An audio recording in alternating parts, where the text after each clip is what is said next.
안녕하세요. 오늘도 사연살롱을 찾아주셔서 감사합니다. 서울에 사는 50대 후반의 여성이에요.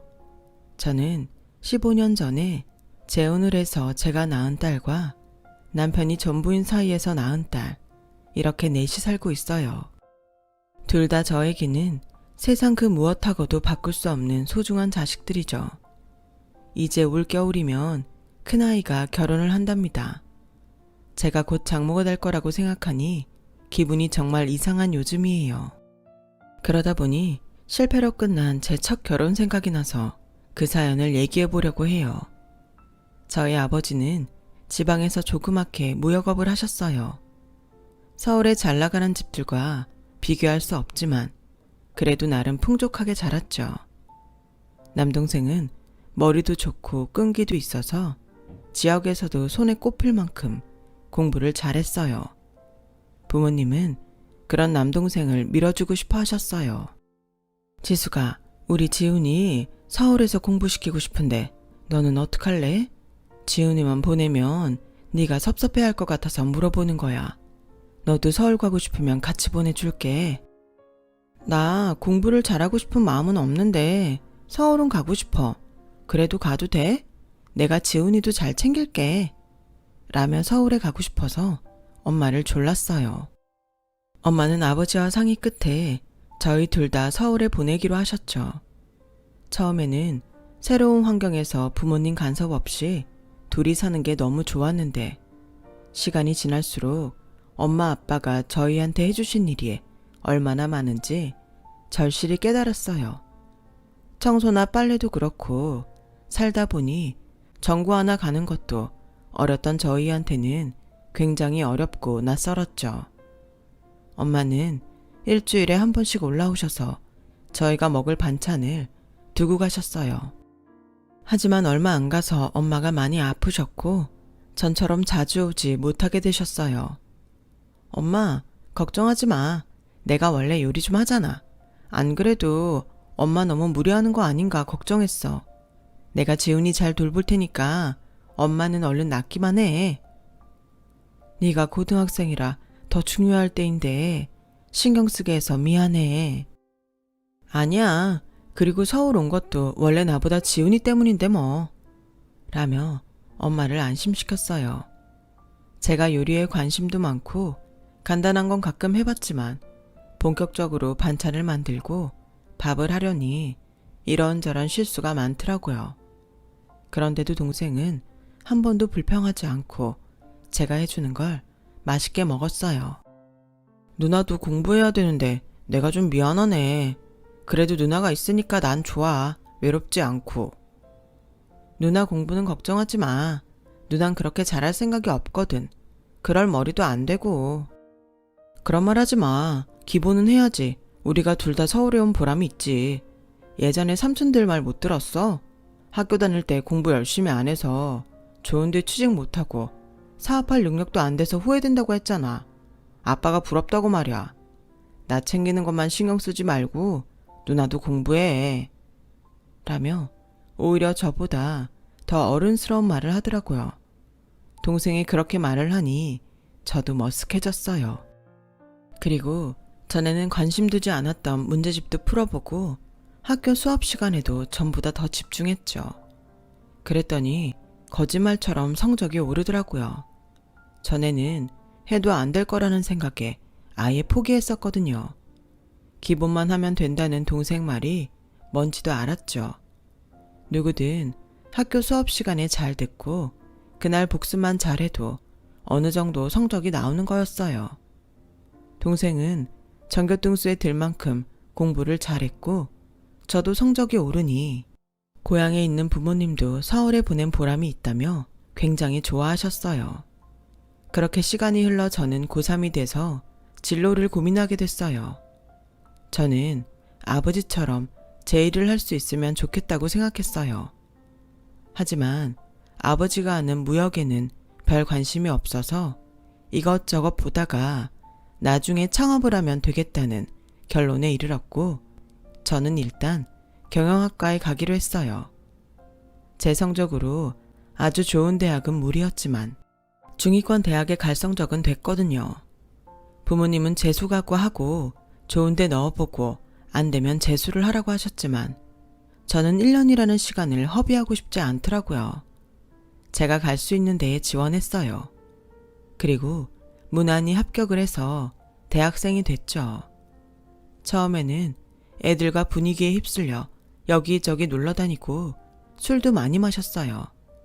하지만 2학년이 되고 동생은 고3이 되었고 아버지 사업이 어려워졌고 저는 그제야 정신이 번쩍 들었어요.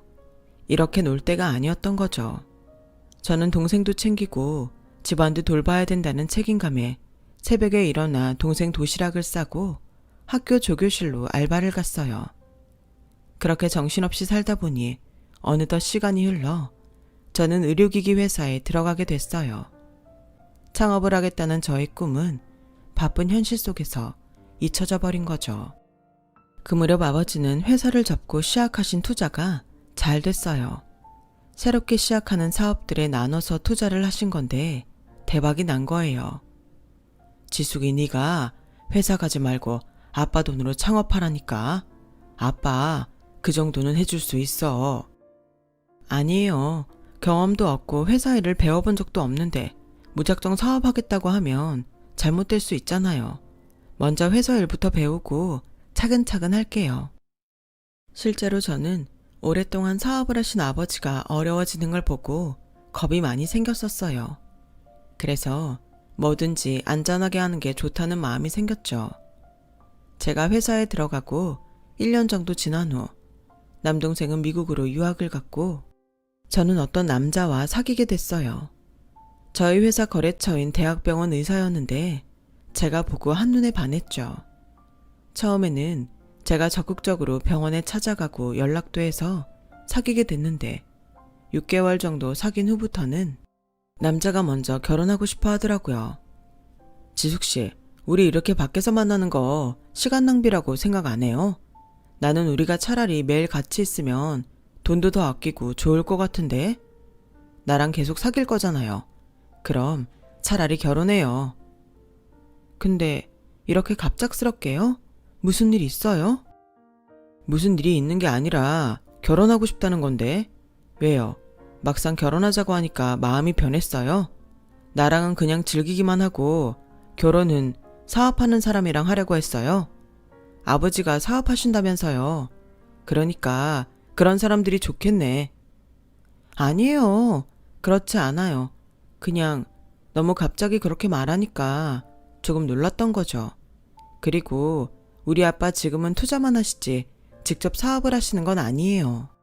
나도 석호 씨하고 결혼하고 싶어요. 근데 조금만 생각할 시간을 줘요. 하지만 남자는 나를 만날 때마다 결혼을 하자고 졸라댔고 저는 이러다 이 남자가 나한테 지쳐서 떠나면 어쩌나 싶어 결국 그러자고 했어요. 남자는 중학생 때 아버지가 돌아가시고 어머니와 단 둘이 살고 있었어요. 홀어머니라 아들에게 집착이 강할 것 같아 긴장했는데 아니나 다를까 집으로 인사를 갔더니 자부심이 굉장하더라고요. 너 우리 아들하고 결혼하려면 혼수 1억하고 석호 외제차는 해와야 된다. 나보고 사고방식이 낡았다고 할지 모르지만 지금도 의사한테 시집 오려면 열쇠 2개, 3개 이런 얘기를 다들 해. 난 그거에 비하면 정말 소박한 거야. 라고 대놓고 얘기하는데 진짜 말문이 막히더라고요. 엄마는 무슨 사람 보자마자 그런 얘기를 해. 지숙씨 놀라겠네. 지숙씨 집 그렇게 예의 없는 집안 아니야. 아버지도 사업하셨고 남동생은 지금도 미국에서 공부하는데 그렇죠 지숙씨? 라는데 우리 집에서 혼수를 제대로 안 하면 안 되겠구나 그런 생각이 들더라고요. 그때는 제가 너무 순진했던 것 같아요. 부모님도 의사사회라고 하니까 그 정도는 해야 되지 않겠냐고 하셨어요. 엄마는 네가 혼수 문제로 그 집에 가서 괜히 눈치 받는 거 싫어. 해달라고 하는 건 깔끔하게 다 해가지고 가. 우리가 돈이 없는 것도 아닌데 뭐하러 그런 취급을 받아? 넌 걱정 말고 결혼식 준비나 잘해. 라시며 남자 어머니가 해달라고 한 밍크코트에 비취에 옥 보석 세트까지 전부 맞춰서 보내셨어요. 저는 제 결혼이 꼭 돈하고 맞바꾸는 것 같아서 기분이 썩 좋지는 않았지만 나이 든 부모님들은 그런 걸 당연하게 생각하니 어쩌겠나 싶은 마음이 들었어요. 그런데 결혼하자마자 시어머니는 저한테 아이부터 낳으라고 볼 때마다 잔소리를 하더라고요. 회사 그만두고 아이 가질 생각해. 늦게 가지면 좋을 거 하나도 없어. 석호한테 건강한 후계자를 만들어주려면 빨리 해야 돼. 어머니, 아이라는 게 그렇게 자꾸 말씀하신다고 생기는 거 아니잖아요. 저희 결혼한 지 얼마 되지도 않았는데 조금 기다려주세요.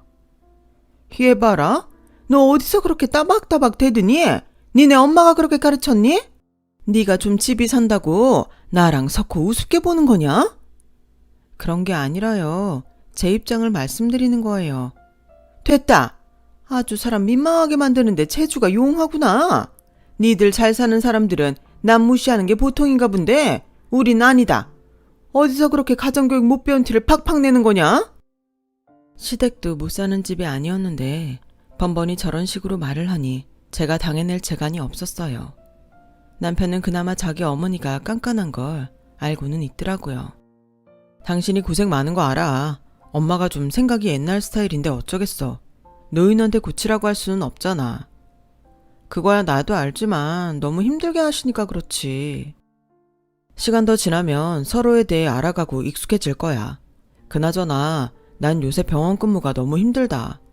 대학병원 내 정치질도 빡세고 동기들 하나 둘씩 개원하기 시작하는데 부럽더라. 당신 장인어른한테 얘기 좀 잘해서 나 개원하는데 투자해 주셨으면 좋겠는데. 뭐 얘기는 해볼 수 있는데 무슨 계획이라도 있어? 그건 지금부터 생각해보면 되잖아. 당신 얘기해 줄 수 있는 거지? 지금부터 생각이라니. 그럼 아무 계획도 없이 무조건 개원하겠다고 하는 거야? 그럼 안 되지. 아빠한테 확실히 얘기할 수 있는 게 있어야지. 어디에 개원할 거고 어떤 식으로 운영하고 한 달 수입은 얼마 예상한다. 이 정도라도 있어야 되지 않겠어? 아, 진짜 그렇게 빡빡하게 굴 거야?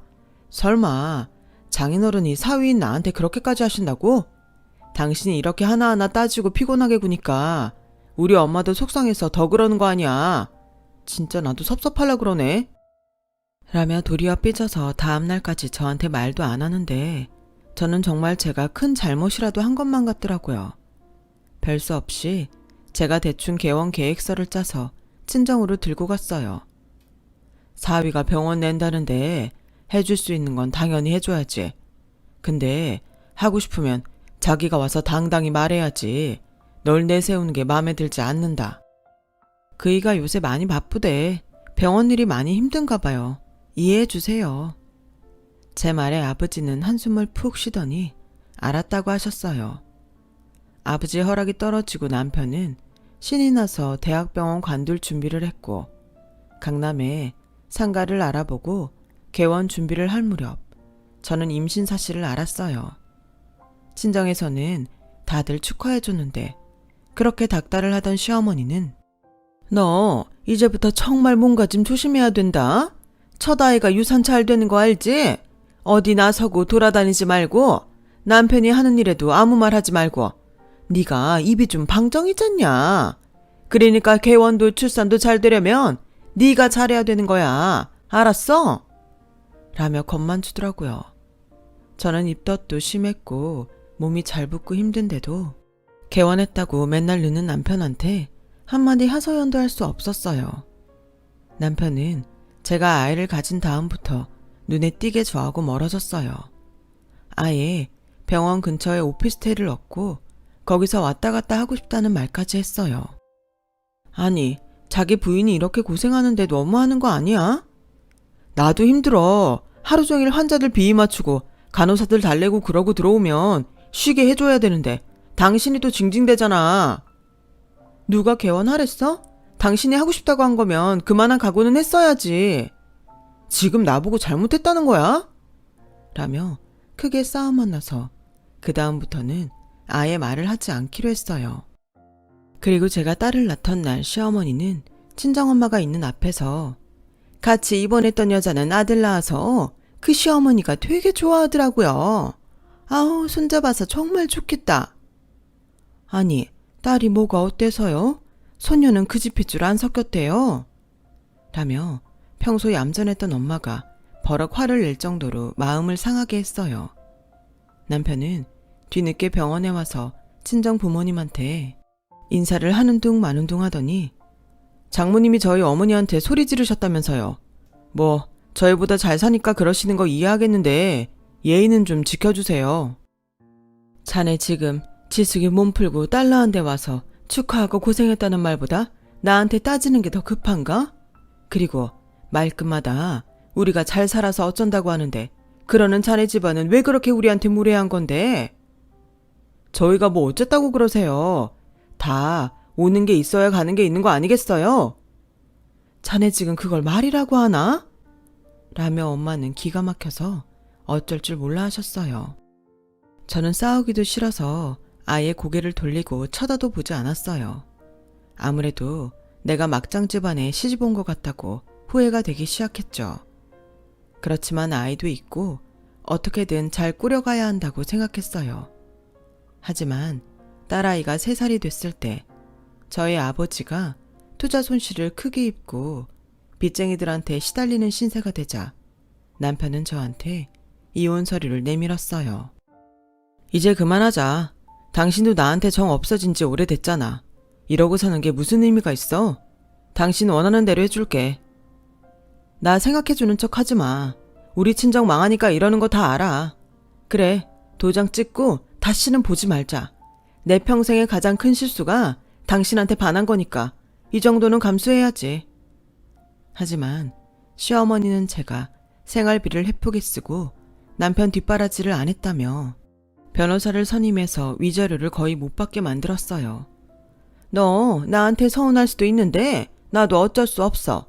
이렇게 법적으로 확실히 해놔야 네가 나중에 양육비니 뭐니 딴소리 안 할 거 아니냐?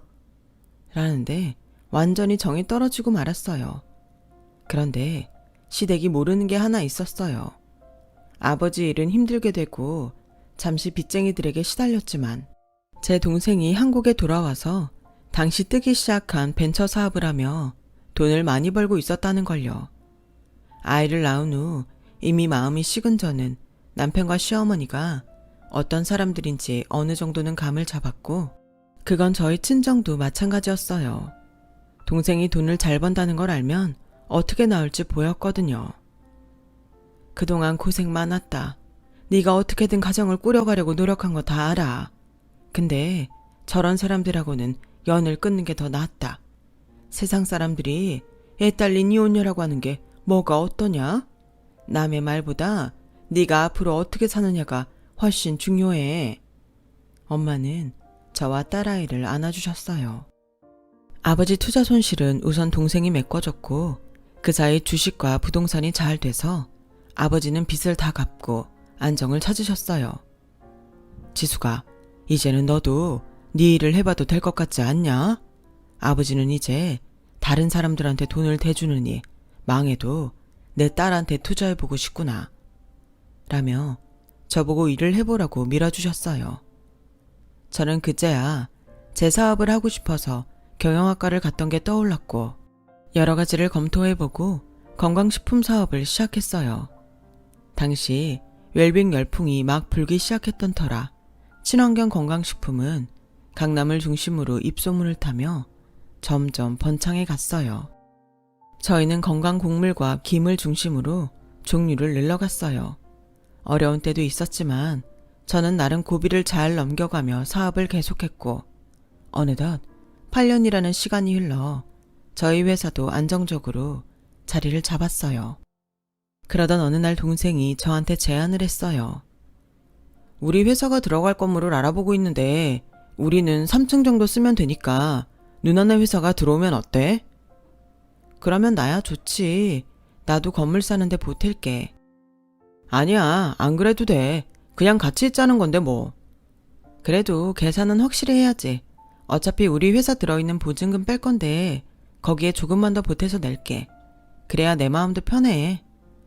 결국 동생은 제 말대로 하기로 했고 저희는 본격적으로 건물을 알아보기 시작했어요. 그렇게 몇 달간 건물을 찾은 끝에 저희 회사와 동생 회사가 쓸만한 아담한 건물을 찾을 수 있었어요. 저와 동생은 날을 잡아서 같이 부동산을 찾아갔죠. 저희에게 건물을 보여준 중개인은 어떻게든 저희를 잡아야겠다고 생각했는지 자기가 점심을 대접하겠다고 하더라고요. 저나 동생이나 바빠서 괜찮다고 몇 번이고 사양했지만 그럼 다른 날이라도 먹자며 기어이 저희를 식사 자리에 초대했어요. 식사를 마치고 나서 헤어지기 전 중개인은 사장님들 그 건물 정말 잘 사시는 거예요. 제가 주인한테도 잘 말해서 더 좋은 조건 제시해 드릴게요. 저는 사장님들 잘 사귀어두면 좋겠다 싶어서 이렇게 자리를 마련한 거고요. 듣자 하니까 아버님이 부동산 투자도 하신다던데 저희한테 연결 좀 잘해주세요. 잘 부탁드릴게요. 라며 90도로 인사를 하더니 어디론가 전화를 하더라고요. 할머니, 어디쯤 왔어요? 빨리 오라니까 뭐 하시는 거예요? 저 여기 다 왔잖아요. 말씀하신 선물 찾아갖고 왔어요. 라는 목소리가 들렸고 저와 동생은 목소리의 주인공을 보고 정말 놀라지 않을 수가 없었어요. 그 사람은 바로 제 전 시어머니였거든요. 시어머니도 절 알아보더니 놀라서 입만 벌리고 서 있었고 부동산 중개인은 시어머니 손에서 쇼핑백을 뺏듯이 가져와 저희에게 건넸어요. 이거 약소하지만 사장님들하고 부모님 쓰시라고 제가 준비했어요. 잘 부탁드린다고 말씀 좀 잘해주세요. 저희는 시어머니와 더 마주치고 싶지 않아서 선물을 받아들고 서둘러 자리를 떴어요. 그런데 어떻게 알았는지 시어머니가 저와 딸이 사는 아파트 앞까지 찾아왔어요. 이게 얼마만이냐? 그동안 별일은 없었고 우리 세연이 얼마나 컸나 궁금도 하고 그래서 와봤어. 이렇게 오실 수 있는데 이제야 세연이가 궁금했다고요? 그걸 제가 믿을 것 같아요? 돌아가세요. 제가 현관문을 닫으려고 하자 제 팔을 붙잡으며 오랜만에 만났는데 왜 이렇게 쌀쌀맞게 구니? 그러지 말고 어디 가서 차라도 한잔하자. 응? 혹시 잊으셨어요? 제가 양육비 달라고 할까봐 저보고 가정 소홀히 했다면서 돈도 못 받게 만들었잖아요. 다시는 찾지 말라고 한 사람하고 제가 무슨 차를 마셔요? 그땐 내가 정말 미안했다. 잘못했어. 니네 부모님한테도 잘못했고 내가 몇 번이고 사죄하마. 할머니, 이제 늦었어요. 그러니까 그만 가보세요. 라며 냉정히 끊어냈죠. 그랬더니 다음 날에는 전 남편이 찾아왔더라고요. 그 사람은 전과 달리 어딘가 초췌해 보였어요. 나 세연이 한 번만 보게 해줘. 어떻게 컸는지 너무 보고 싶어서 그래. 여태까지 가만히 있다가 나랑 내 동생 건물 보러 간 다음에 이러는 거 너무 속 보이잖아요. 세연이가 그쪽 볼 일 없으니까 그렇게 아세요. 저기 그래도 당신이 나 많이 좋아해서 결혼했잖아. 그런 마음이 아주 없어지진 않았을 거 아니야. 그러니까 한 번만 나 봐주는 셈 치고 돈 좀 빌려줄 수 있을까? 내가 차용증이라도 써서 줄게. 그럼 그렇지. 돈 얘기가 왜 안 나오나 했네. 그때 그만큼 해먹었으면 됐지. 어떻게 또 나한테 돈 달라는 말이 나와? 그것도 8년이나 지나고 보는데. 이봐요 아저씨, 정신 차려요. 인생 그렇게 사는 거 아니에요. 매몰차게 끊는데 딸아이가 나오더라고요. 그러자 전 남편은 딸을 붙잡고서 지수가 내 마지막 부탁이야. 나 얘 아빠잖아. 그런 사람 부탁 한 번은 들어줄 수 있잖아. 애 생각해서라도 마음 풀어. 너 당장 그 손 못 대? 세연아 이리 와. 라고 하자 딸은 전 남편 손에서 빠져나오려고 했고 전 남편은 딸은 놔주지 않았어요. 세연아, 내가 아빠야, 아빠. 이거 나요. 딸이 소리 지르자 전 남편은 놀라서 아이를 놓았고 딸은 얼른 저한테 안겼어요. 당신은 얘 아버지도 아니야. 그러니까 좋게 말할 때 돌아가. 아니면 경찰 부를 테니까. 라고 엄포를 놓자 남편은 어쩔 수 없다는 듯 돌아갔어요. 알고 보니 남편은 병원 운영을 허술하게 해서 환자도 다 놓쳤고 재혼한 다음에 환자와 바람을 핑계 들켜서 이혼을 당한 후 막대한 위자료를 물어줬다고 해요. 그래서 시어머니가 중개인 집에서 도우미로 일하고 있었던 거고요. 남편은 다른 병원의 폐의 닥터로 일하면서 근근히 살아간다더군요. 두 사람은 몇 번이나 연락을 하며 찾아왔지만 저희는 아예 법원에 접근금지 명령을 신청해서 오지도 못하게 했어요. 전 남편은 딸아이가 노으라며 소리 지른 게 충격적이었던 모양이더라고요. 한 번은 전화해서 아버지 노릇 못해서 미안하다고 하는데 그래도 저는 마음을 굳게 먹고 다시 그 사람을 돌아보지 않았어요. 그 뒤로 두 사람의 소식은 들을 수 없었어요. 지방 어디로 갔다는 얘기가 있긴 했는데 굳이 알려고 하지 않았고요. 저는 몇 년 후 지금의 남편을 만나서 그 후로 알콩달콩 잘 살고 있답니다. 지금의 행복을 잘 지켜가려고 노력하겠습니다. 들어주신 모든 분들 감사드리고요. 모두 건강하고 행복하시길 바랄게요. 여러분, 사연 댓글에 응원과 현명한 조언 부탁드려요. 좋아요와 구독은 저에게 큰 힘이 됩니다. 오늘도 좋은 일 가득하세요.